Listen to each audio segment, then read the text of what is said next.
Facer exercicio na casa ou mentres facemos as tarefas domésticas pode ser unha boa idea para practicar actividade física e loitar contra o sedentarismo. Esta é unha das recomendacións da Organización Mundial da Saúde, que quere reducir nun 15% a inactividade ata 2030. De feito, segundo datos da organización, 1 de cada 4 adultos e 4 de cada 5 adolescentes non fan o suficiente exercicio para manter o corpo en forma e protexer a súa saúde.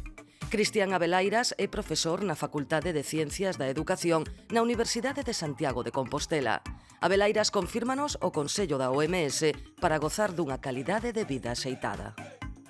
O corpo é unha máquina que precisa moverse. Igual que calquera aparello electrónico necesitamos usalo porque se pasan anos sen usalo acabas estropeando, co corpo pasa un pouco o mesmo. As articulacións non se usan, se a musculatura non se xenera a tensión que precisa para desenvolverse, pois acabase atrofiando. Entón, a medida que continúan pasando anos cuns niveles de actividade física moi baixos, pois o corpo atrofiase, entón non está preparado para, o mellor, determinadas demandas do día a día. O exercicio na casa cobrou protagonismo durante o confinamento pola COVID-19. Desde entón, os adestramentos e consellos nas redes sociais cóntanse por centenas. Algúns son de profesionais que divulgan nestas plataformas os seus coñecementos, pero moitos outros son simples afeccionados que prometen resultados milagreiros con apenas a repetición de certos movementos. Nas tendencias das redes atopamos, por exemplo, como conseguir un ventre plano ou uns brazos musculados con exercicios que superan as capacidades da maioría. Non se pode adelgazar de forma localizada, é dicir, eso é así. Hai evidencia suficiente para dicir que non se pode adelgazar de forma localizada. Eu podo facer un exercicio e repetilo 1000 veces, eso non vai facer que a miña grasa abdominal, por exemplo, descenda.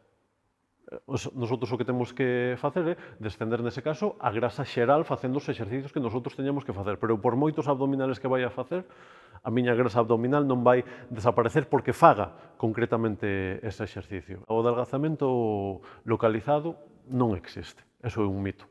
E por iso tamén hai moitas contas que desmitifican moitas cousas, que iso tamén é unha das utilidades das redes sociais. Segundo a OMS, calquera movemento é bo para mellorar a saúde. Algo co que concorda Abelairas, quen afirma que sí se pode conseguir un corpo en forma adestrando na casa, pero que cada un debe ser consciente das súas limitacións. Pedir consello dun profesional se precisa, verificar as contas nas redes que se empreguen para facer exercicio, quentar ao principio e estirar ao final, e, sobre todo, estar moi atento a calquera tipo de molestia que poida complicarse co tempo. Fronte á inmediatez de resultados proposta nas redes, o profesor de Educación Física prefire falar dun modo de vida saudable, onde alimentación e exercicio van da man. Fago exercicio ou fago dieta para perder peso, eso non é sostible no tempo. Ti tes que facer exercicio porque che gusta, porque consideras que é saudable para ti, ti tes que ter unha dieta saudable, porque consideras que é bon para ti. A idea é crear un continuum saudable en canto a alimentación, en canto a exercicio físico. Na casa podese conseguir? Por suposto, pero hai que ver se nosotros somos capaces de conseguilo por nós mesmos.